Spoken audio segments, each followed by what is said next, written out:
on, guys? Custom Mods here. Today I've got a special video for you guys, as it is probably the first video actually of this week. So yeah, I'm gonna go ahead and do this slash 4x4 update. So as you can see, I haven't cleaned it one bit. Want to make sure I run it, get it super dirty before I actually clean it again. But looks like everything's pretty much running good with it. I noticed the diffs are a little bit tighter, but I don't really think that's actually because of the rust, as it's pretty sealed up. So anyway, yeah, we got this FPV system that I put onto it. It's like a third-person kind of tail cam. Pretty simple. Your Crazy Pony camera right here, the mylipo.de battery for the tiny whoop right there. And I just used some of this wire, and I wrapped it around kind of nice and rigid. You know, you can have it up here, you can have it back here. The nice thing is that you get to see the car, and you have more of a reference point on what you're doing to control the vehicle. And you can also see the lights on this vehicle as well that might indicate status and things like that. So yeah, still working on getting the workshop cleaned up, and the weather has been pretty bad, so haven't really gotten a lot of videos out. But anyway, the next part about this is the blowout that I had actually a few weeks ago, or just a few weeks ago.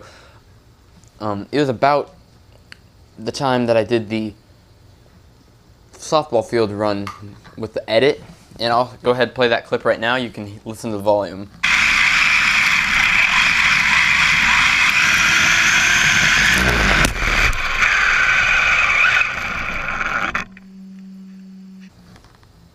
Alright, so as you saw in that clip, I really did eat that one in terms of crashing, and thankfully nothing broke. It was a pretty violent crash, but basically only really thing that resulted of it was this tire right here, which is also my stripped tire. You can kind of tell, it's right there, that it came unglued a little bit. And so this is going to be a quick tutorial on how to re-glue, to patch up, should I say, some tires. So I got this Loctite super glue. It is recommended to use CA tire glue, you know, the stuff that is recommended by the manufacturer. However, I've noticed no difference. I've used tire glue as super glue and super glue as tire glue, and everything pretty much works the same. So if you think that you need to get a fancy tire gluing kit, no, you just need to get some nice super glue. This is the Loctite Professional Liquid Super Glue, and it's pretty much just exactly what tire glue is, liquid super glue. Alright, so now we're zoomed in on the tire more. I'm going to go ahead and take my super glue. As you can see, this one has been through the ringer. Hopefully it'll be working good, but basically I've had this for a while. Large canisters of super glue don't always tend to fare well, especially if you don't get the cap sealed on completely. So yeah, I'm going to go ahead and just kind of squirt some glue down in there if the glue wants to come out. And I know you can't see it, you're just going to have to trust me, but it should take a little bit to glue. And yeah, so that's pretty much it with the gluing procedure. Now you just wait, and I'm going to do that off camera at the end of the video, but it looks like everything is all going. Let's do a full rotation.